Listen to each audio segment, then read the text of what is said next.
Ya, puji Tuhan. Kita sudah mendengarkan beberapa hari ini dari beberapa hamba Tuhan bahwa pesan minggu ini adalah tentang belajar di setiap keadaan, dan tentunya dari Komsel juga sudah dijelaskan kembali, belajar itu juga menyangkut belajar dalam kehidupan, bukan cuma belajar secara akademis. Dan belajar itu juga mengalami masa-masa, bukan hanya masa sulit, tapi juga di masa senang, di dalam semua keadaan.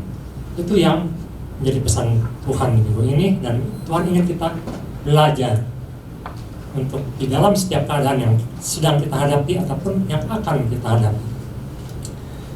Baik, mungkin bisa ditampilkan ayatnya di Yakobus pasal 1 ayat ketiga.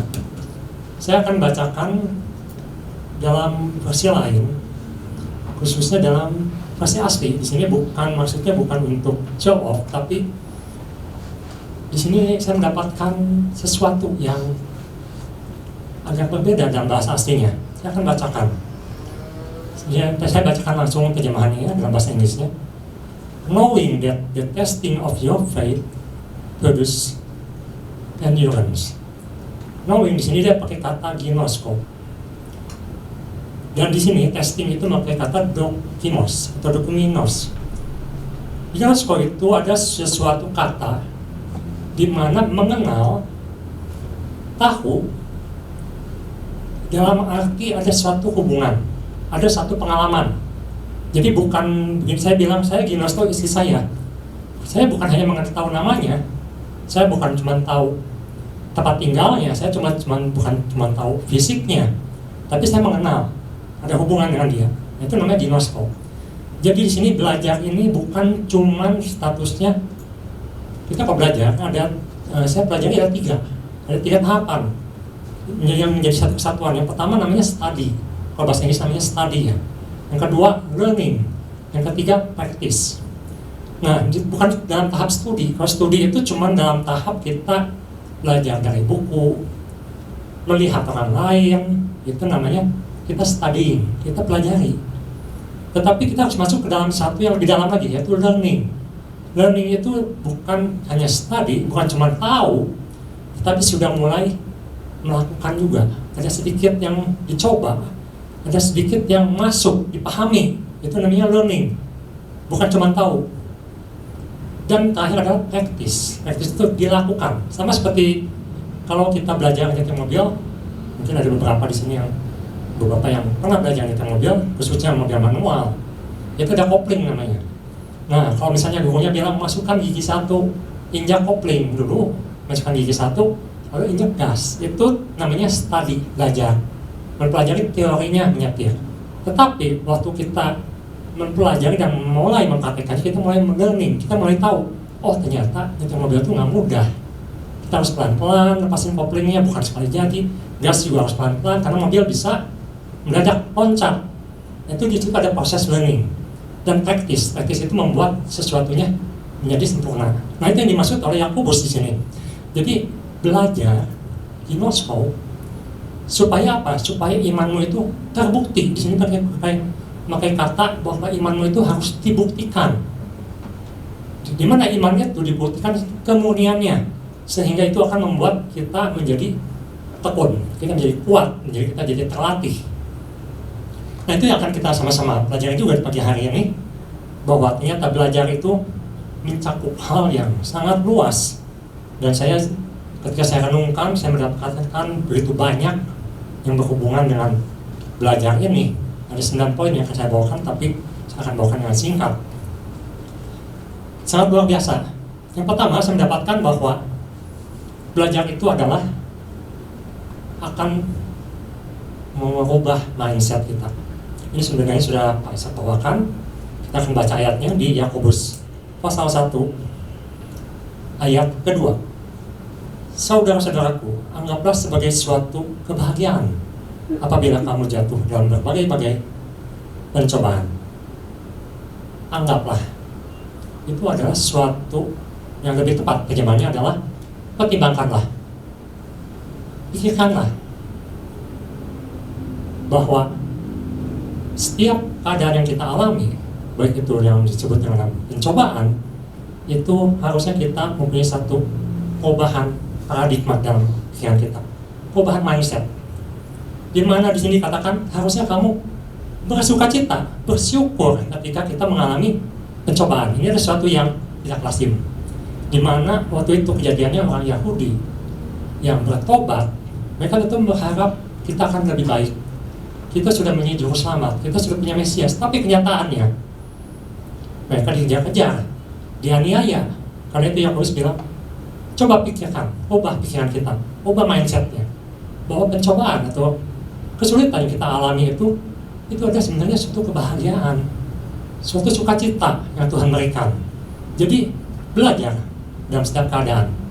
Di sini pertama kita harus berubah mindset kita. Jangan pikiran selalu yang negatif. Yang kedua, bahwa belajar itu akan menaikkan standar hidup kita.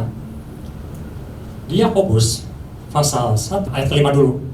Tetapi apabila di antara kamu dan antara kita ada yang kekurangan hikmat, hendaklah ia memintakannya kepada Allah.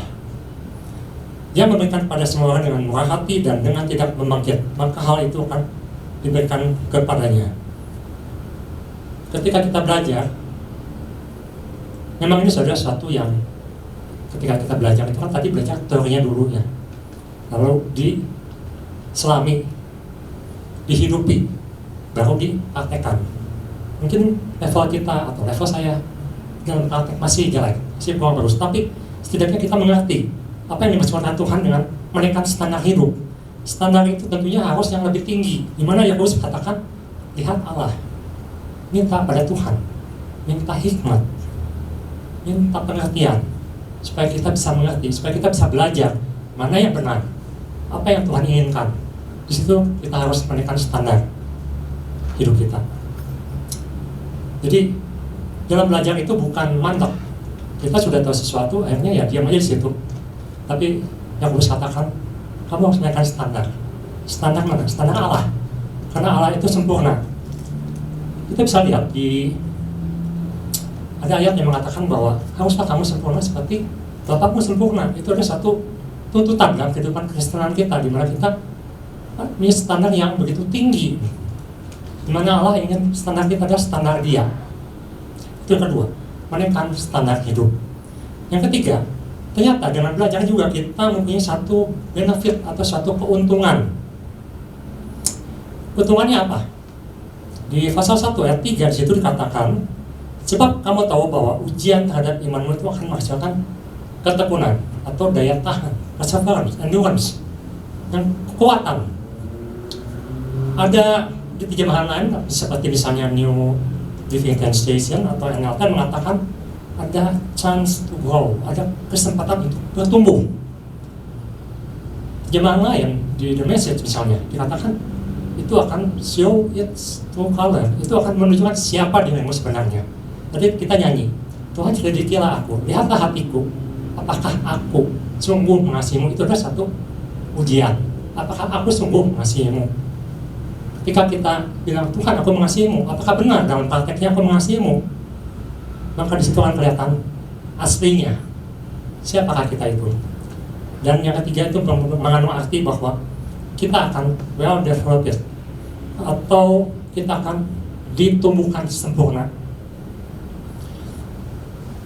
Saya melihat beberapa hari yang lalu ada satu cerita di mana cerita itu menggambarkan seorang satpam suatu perusahaan, di mana di situ dia berjaga di pintu depan dan dia itu bersama dengan temannya berdua, dia punya tugasnya itu mencek orang apakah dia pakai masker, pokoknya 3M gitu ya, 3M, apakah dia melakukan protokol kesehatan. Nah ceritanya satu hari itu ada datang satu orang muda, pakaiannya rapi dan dia langsung masuk begitu saja tanpa memakai masker. Dan satpam itu bilang, maaf, protokol kami tidak memperbolehkan orang pakai masker. Tolong pakai masker dulu. Anak muda ini bilang, kamu tahu siapa saya? Saya ini adalah manajer baru di sini. Saya ini kedudukannya lebih tinggi di kamu. Lalu satpam itu bilang, maaf, saya tidak kenal Anda, tapi protokolnya bilang harus pakai masker. Lalu teleponlah anak muda itu ke manajer senior, dan dia bilang, nih, ini manajermu, coba dengar. Dia dengarkan, ya pak, siapa? Lalu dia bilang, ya Pak, Bapak boleh masuk. Lalu dia pakai maskernya, dia masuk. Tidak lama, dia dipanggil. Dia pikir, waduh, kayaknya kata temennya, kamu habis kali ini, kamu dipecat. Harusnya biarin aja, udahlah, kita kayak gitu-gitu udahlah, gak usah diurusin hal-hal kecil gitu. Dia bilang, nggak bisa, ini tugas saya. Dipanggil dia, dan dia bilang, si bosnya ini bilang, saya ini manajer baru. Hari ini kamu selesai tugasnya jadi satpam, kamu gak usah kerja di perusahaan ini lagi. Wah, dia kaget. Dia bilang, Pak, saya ini apa tugasnya jangan baik. Saya lakukan semua yang terbaik yang bisa saya lakukan. Dan bos itu bilang, ya itu udah keputusan. Maka dengan sedih dia pulang, dibereskan barangnya. Lalu temannya bilang, hebatnya kamunya dipindahkan ke perusahaan lain. Dipindahkan apa? Saya ini dipecat. Dia bilang, enggak, ini ada suratnya keluar. Kamu itu dipindahkan ke perusahaan lain dan kedudukan kamu jadi manajer. Jadi artinya apa? Saya belajar sesuatu bahwa endurance atau ketekunan itu harus dibuktikan, harus dilakukan, buktikan endurance itu. Itu dimaksud dengan oleh Yakobus bahwa testing atau tes yang dilakukan atau apa yang kita imani itu akan diuji, itu akan diuji.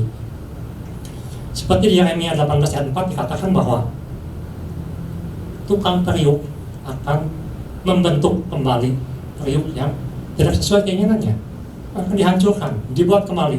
Seperti itulah yang akan kita alami. Dibentuk lagi, dibentuk lagi, dibentuk lagi. Sampai kapan? Sampai sempurna. Itu adalah target Tuhan. Jadi kita akan mempunyai keuntungan sebenarnya di situ. Yang keempat, bahwa dalam belajar kita harus punya respon yang benar. Ini Pak Ishak sudah bawakan. Saya ulang, ada 3 yang saya catat. Respon ada 3. Ketika orang mengalami pencobaan, ujian, maka respon pertama ada yang bersungut-sungut, ada yang lari, menjauh, tidak mau tahu, lari di kenyataan. Ada yang diam, masa bodoh, pasif. Tetapi ada yang minta kekuatan Tuhan dan belajar dari apa yang terjadi. Jadi respon ini sangat penting. Seperti satpam tadi, dia lakukan respon dia dengan benar, dia lakukan tugas dia dengan baik. Hasilnya terserah bosnya, tapi dia lakukan tugasnya dengan baik. Jadi respon yang benar. Yang kelima, belajar juga akan membuahkan hasil. Hasil apa? Sini dikatakan bahwa orang yang sungguh-sungguh melakukan imannya dengan baik, dia akan menghasilkan buah yang matang. Yakobus 1 pasal 4 dikatakan, dan biarlah ketekunan itu memperoleh buah yang matang, supaya kamu menjadi sempurna dan utuh. Buah yang matang di sini menggambarkan bahwa karakter kita akan semakin diasah untuk semakin menjadi dewasa. Mengapa karakter ini penting? Mengapa kita harus punya karakter yang dewasa? Kalau ibu bapak pernah searching atau baca, ada beberapa orang di dunia ini yang tiba-tiba menjadi kaya. Dia pasang lotre dan dia dapat 5 miliar saat itu. Wah, gaya hidupnya langsung berubah saat itu juga. Tetapi coba kita lihat 2-3 tahun kemudian apa yang terjadi dengan kehidupannya. Banyak yang saya lihat dan pelajari, ternyata balik lagi ke posisi yang awal. Ada yang tadinya tukang sampah jadi orang kaya, dalam 2-3 tahun balik lagi jadi tukang sampah lagi. Aneh gitu. Kenapa? Karena dia tidak bisa, karakternya tidak bisa dewasa. Dia tidak bisa mengendalikan, dia tidak belajar dalam kehidupan ini bagaimana mengelola keuangannya. Dia tidak belajar dewasa. Hidupnya masih sama seperti tukang sampah, walaupun dia sekarang jadi miliarder. Dia tidak berubah, cuman status keuangannya berubah sekarang. Kelolanya tidak bisa. Saya seperti Mike Tyson. Lu Bapak tahu ya Mike Tyson ya, seorang petinju yang luar biasa, yang sangat kuat, sangat berprestasi. Dia cerita waktu itu, saya baca ceritanya. Dia bilang waktu muda, dia bilang waktu saya jadi juara dunia, saya dapat uang banyak. Apa yang dia lakukan?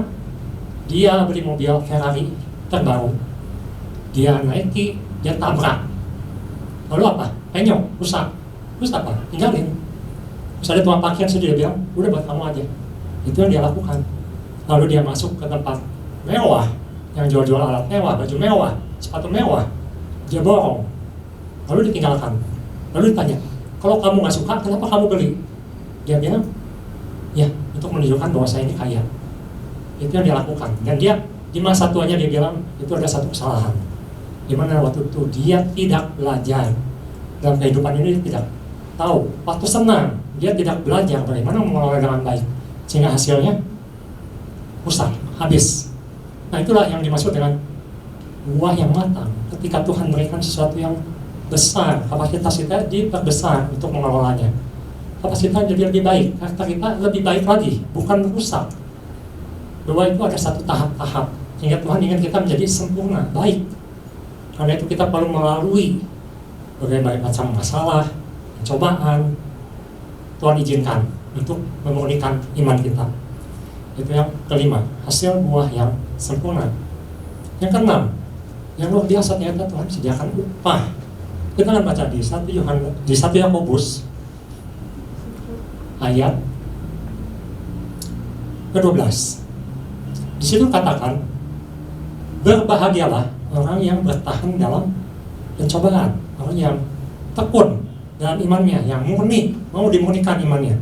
Sebab apabila ia sudah tahan uji, sudah lulus, ia akan menerima mahkota kehidupan yang dijanjikan Allah kepada barang siapa yang mengasihi dia. Ini artinya apa? Ujian ini adalah seumur hidup. Baca kata long life learning. Belajar itu seumur hidup kita. Kita akan terus sampai kita dipanggil Tuhan. Dan Tuhan sudah sediakan hadiahnya. Ada mahkota kehidupan. Jadi ketika kita mengalami, ketika kita belajar, kita tahu bahwa tujuan kita, Tuhan sudah sediakan mahkota untuk kita. Karena itu kita harus tekun, harus kuat di dalam Tuhan. Iman kita harus diasah. Ada upah. Yang ketujuh, kita akan baca adalah tentang iman yang kuat.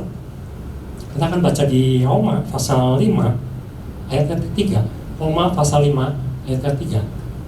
Itu bisa ditampilkan ayatnya. Sebenarnya Roma 5 ayat ke-3 ini adalah satu nada dengan Yakobus. Dikatakan di sini, dan bukan itu saja, kita malah bermegah, kita malah harusnya joyful, bersukacita dalam kesengsaraan kita dan kesulitan kita. Kenapa? Karena kita tahu bahwa kesengsaraan itu atau kesulitan itu akan menimbulkan ketekunan. Itu akan memperkuat iman kita, akan memurnikan iman kita. Orang tidak akan bisa murni imannya kalau tidak ada ujian. Ujian di sekolah untuk membuktikan bahwa dia lulus dalam hal studi, dalam hal belajar secara akademis. Ujian dalam kehidupan ya seperti ini. Tiba-tiba COVID datang. Ini adalah satu ujian. Sama seperti yang dialami oleh jemaat Yahudi waktu itu. Yang Yakobus katakan, ketika hal itu terjadi, itu satu hal yang tiba-tiba jadi, tiba-tiba datang, tidak diinginkan. Tapi ketika hal itu terjadi, maka engkau harus menunjukkan iman, tunjukkan iman, bahwa iman itu adalah iman yang murni, iman yang kuat. Iman yang kuat. Yang ke-7. Yang ke-8, ketika kita belajar dalam kehidupan ini, dalam setiap keadaan, seharusnya kita bisa membedakan. Yang ke-8 adalah bisa membedakan. Menarik, karena Yakobus ini adalah satu kitab yang sangat sulit ditafsirkan menurut saya. Saya coba baca beberapa komentar, banyak sekali, tetapi semua berbeda-beda. Tetapi ada satu yang saya pelajari di sini, bahwa ternyata Yakobus juga menjelaskan bahwa yang dia tulis dalam ayat yang kedua itu ada sedikit perbedaan dengan ayat yang ke-12 atau ke-13 selanjutnya. Karena itu seharusnya kita belajar, kita harus bisa membedakan apa itu pencobaan. Pencobaan pertama yang dimaksud Yakobus 1 ayat 2 itu adalah pencobaan yang penganiayaan, di mana orang-orang sudah percaya, sudah menyatakan imannya kepada Kristus, tapi dianiaya. Ini namanya pencobaan atau testing, trial, pencobaan, penganiayaan. Penganiayaan adalah satu pencobaan yang tidak kita inginkan. itu datang bisa dari luar, tiba-tiba, seperti COVID kan, COVID-19, tiba-tiba kita tidak siap, tidak tahu, terkejut, dan tiba-tiba dianiaya. Tetapi ada juga suatu penganiayaan atau suatu pencobaan yang datangnya dari diri kita sendiri. Kita kan baca di Yakobus pasal 1 ayat 14. Yakobus pasal 1 ayat 14. Tetapi tiap-tiap orang dicobai oleh keinginannya sendiri. Ini adalah pencobaan dari dalam kita sendiri, karena ia diseret dan dipikat olehnya. Pencobaan yang pertama itu sebenarnya diharapkan kita menjadi lebih positif, lebih kuat, lebih teguh. Tetapi pencobaan yang di sini yang dari kita sendiri ada suatu keinginan, dan itu arahnya lebih ke negatif. Hasilnya lebih jelek biasanya, dimana kita harus menang supaya jangan mengalami yang jelek itu, jangan jatuh. Contohnya seperti ketika Yesus cobai oleh iblis. Yesus dicobai, tujuannya apa? Supaya Yesus jatuh. Jadi ada pencobaan yang sifatnya untuk menjatuhkan. Jadi kita bisa, ketika kita belajar, kita bisa membedakan mana pencobaan yang Tuhan izinkan, mana pencobaan yang karena saya inginkan. Kita harus bisa membedakan. Ada keinginan, ada penganiayaan. Jadi ketika kita belajar, kita bisa membedakan bahwa pencobaan mana yang kita sedang alami, pencobaan diri sendiri atau testing dari Tuhan. Itu yang perlu kita minta hikmat dari Tuhan. Kita minta hikmat, Tuhan, ini yang mana? Apakah keinginanku atau keinginanmu? Makanya bisa di pasal 1 ayat 6, jikalau kamu tidak tahu, terjemahan lain mengatakan dalam bahasa Indonesia sehari-hari, jikalau kamu tidak tahu harus berbuat apa, minta pada Tuhan, minta hikmat, minta pengertian pada Tuhan. Dan yang terakhir, yang ke-9, ketika kita mau belajar dalam setiap keadaan, kita akan mengerti ada tahap-tahap kedewasaan. Ketika orang tidak mau belajar, seperti yang tadi sudah ceritakan, ada orang-orang yang tidak siap. Dia tidak mengalami tahap-tahap untuk dewasa, langsung diberi sesuatu yang besar, jatuh. Karena itu Yakobus 1 pasal 4 dikatakan bahwa supaya kamu tumbuh dewasa sempurna. Dewasa, tumbuhnya baik, tumbuhnya sempurna, tidak cebol. Kalau ibu kita tahu ya, ada orang yang tumbuhnya cuma tetap 1 meter gitu. Nah itu namanya cebol. Jadi dia tidak tumbuh sempurna. Tetapi orang normal harusnya tumbuhnya sempurna.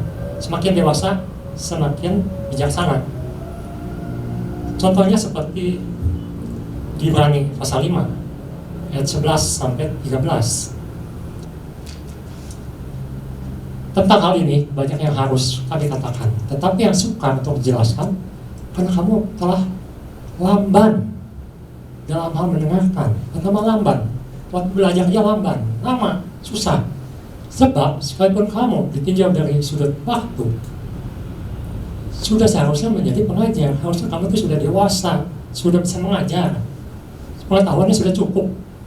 Kamu masih perlu lagi diajarkan pokok-pokok, asas pokok dari penyataan Allah. Masih harus diajarkan yang dasar-dasar lagi, balik lagi ke awal, bukan makanan keras. Ayat 13, sebab barang siapa masih memerlukan susu, ia tidak memahami ajaran tentang kebenaran, sebab ia adalah anak kecil. Jadi seorang yang tidak bertumbuh, dia akan selalu menjadi anak kecil, tidak akan pernah dewasa. Kenapa? Karena dia tidak mau belajar. Kalau ibu bapak masih ingat, ada satu cerita. Cerita ini menceritakan tentang seorang perempuan di Samaria yang dia mencari kepuasan dalam hal seksual. Dia pikir dengan kepuasan seksual itu dia bisa mendapatkan kepuasan atau jawaban dalam hidupnya. Dia sudah punya 5 suami, kawin cerai 5 kali. Dan yang ke-6, Yesus katakan itu bukan suamimu. Betul, dia bilang itu bukan suami saya. 96 kali. Apa yang dia pelajari dalam hidupnya? Berputar, hasilnya sama. Kekecewaan, ketidakpuasan. Tapi ketika seorang menemukan hikmat itu, yang dikatakan tadi, carilah hikmat, mintalah hikmat. Ketika dia menemukan Mesias yang sejati, ayah yang hidup, maka itu berubah. Dia di situ belajar bahwa kepuasan bukan dari apa yang dia cari selama ini. Itu ditanyakan belajar untuk menjadi lebih dewasa. Ketika dia mencapai tahap itu, dia dilepaskan dari hal-hal yang dia cari selama ini. Dia mendapatkan damai sejahtera, dia mendapatkan air hidup yang terus mengalir dalam hidupnya. Nah, itu yang saya dapatkan. Banyak sekali, betul, banyak sekali. Dan ini PR buat kita. Teorinya sudah banyak, kita sudah study, kita sudah learning. Sekarang tinggal praktisnya, prakteknya. Yakobus katakan, Yakobus 2:17, iman tanpa perbuatan adalah sia-sia, percuma kita tahu teorinya, percuma kita tahu kebenarannya kalau tidak dipraktekkan. Dan karena itu biarlah renungan pagi hari ini, apa yang sudah kita pelajari, apa yang sudah kita mengerti, itu kita praktekkan dalam kehidupan kita dan minta hikmat dari Tuhan. Tuhan berikan kekuatan supaya kita bisa bertambah dewasa, tambah sempurna dalam iman kita. Tuhan Yesus memberkati.